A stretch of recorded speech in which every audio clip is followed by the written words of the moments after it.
So my stepbrother sat in jail for about 2 months, 2 to 3 months, I want to say, and finally said, I want to take a plea deal. Now, mind you, if it had not been for him saying he wants to take a plea deal and saying the who, what, where, when, why, and all the hows, we probably wouldn't have the conviction that we got. Because in the first trial, there were so many questions. When I say first trial, I mean the first 3 trials with the guy who was wrongfully committed. There weren't a lot of answers. We didn't know the date that my mother was murdered. So on her gravestone, it literally only says April 1998. We didn't know why he murdered her, thinking that he did. We didn't know how, meaning how she was murdered, with what in its, entirety. We didn't know where. We didn't have a lot of answers when he was up on trial, in all honesty. So now my brother-in-law, my stepbrother, he then testifies in a preliminary hearing. In the preliminary hearing, I'm there, and we're told that we cannot have contact with him. We being my family, my sister, myself, and even my little brother. Okay, we're not allowed to talk to him in any type of way at that time. My stepbrother takes the stand. He's sworn in, and when he gets up on the stand, the who is pretty much my stepfather, my step-cousin, and himself. The why was for the house. My mom and my stepdad were going through a divorce.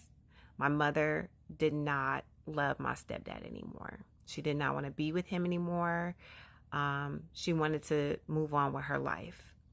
We did move out of the house for a period of time, and once we moved out into an apartment in Temecula, it came clear to her that she worked just as hard for the house in Riverside as he did, and that we were children. She had us, so she felt as though we should stay in the house. She should stay in the house. So we moved back. Upon moving back to the house, my stepdad, I remember we walked in the house and he was laying on the floor, quote unquote, passed out. When he came to, he told my mom that he had cancer. This was not true. We found that out later on. He did not have cancer. He was sick. So that's what he was saying to my mom. He's sick, and, he needed her there. And my mom, she was just like, okay, this is the father to her child, her son. My mom was not an evil person. She's going to help you within reason. And like I said, they were still married. When we moved back in, my mom did not sleep with my stepdad. She stayed on the couch. She felt as though in her heart of hearts that her marriage was over and done with. She was not in love with this man anymore. But this, like I said, she went back to the house because we asked her to, we being myself and my sister, and she felt as though she worked hard for that house just like he did. So he killed her because of the house. He did not want to let go of his quote unquote dream home. My stepdad ended up calling my stepbrother and my stepcousin back in December of 97, I want to say, to start planning out this murder. So they had time. They talked about it. They talked it over, talked about how they were going to do certain things, how, what her route was to work, when they would do it, things like that. We didn't know all this before. When, after my mom said goodnight to me and I love you for the last time, she said it to my sister and brother, and she walked out the door. When she walked out the door, my stepdad followed. My mom didn't know that she was walking literally into a trap and to her demise. She walked out the door. My stepdad went in front of her. She followed behind. He was so-called walking her to the car. And as she got to the door on the outs, there's 3 doors or 2 doors she has to go through. One door being the kitchen that led into another room, and from that room into the garage. There's a door that leads to the garage. She left the kitchen, went into the room, then headed out to the garage. Upon her heading out to the garage through that door, she was ambushed. My step-cousin was there waiting. He put a rope around her neck and strangled her to death.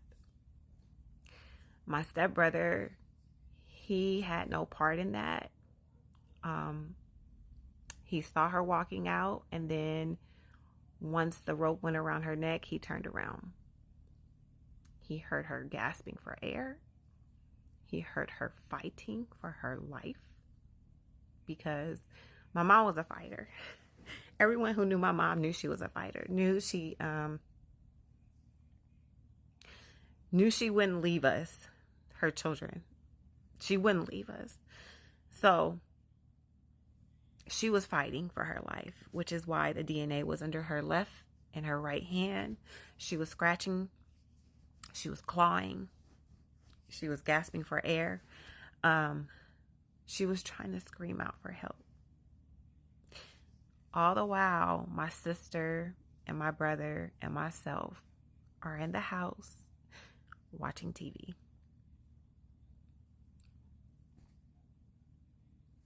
Hearing that now as an adult, I think, what if I would have walked out there? What if my sister would have walked out? What if my brother would have walked out?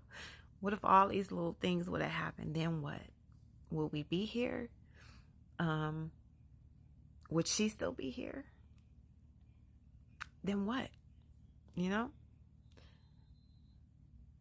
And knowing the fact that you had the audacity to kill her with her 3 children in the house. They then take her body, they being my stepdad and my step-cousin, place her body into the truck. By the way, the truck was her boyfriend's truck. She would use his truck every now and then because her car was not reliable. So he gave her permission to use his truck. So when he called looking for her, because he had no way to get to work. He was also her boss, but also her boyfriend. But he had no way to get to work, so he was stuck. That's why he called looking for her. He couldn't get to work. He didn't know where she was. Anything like that. Nothing. They place her body in the truck, and my stepbrother is told to drive the same route of her going to work. So that's what he did. He drove until he felt as though that he couldn't drive anymore because his stepmother was laying next to him dead in the truck, and it was just them 2.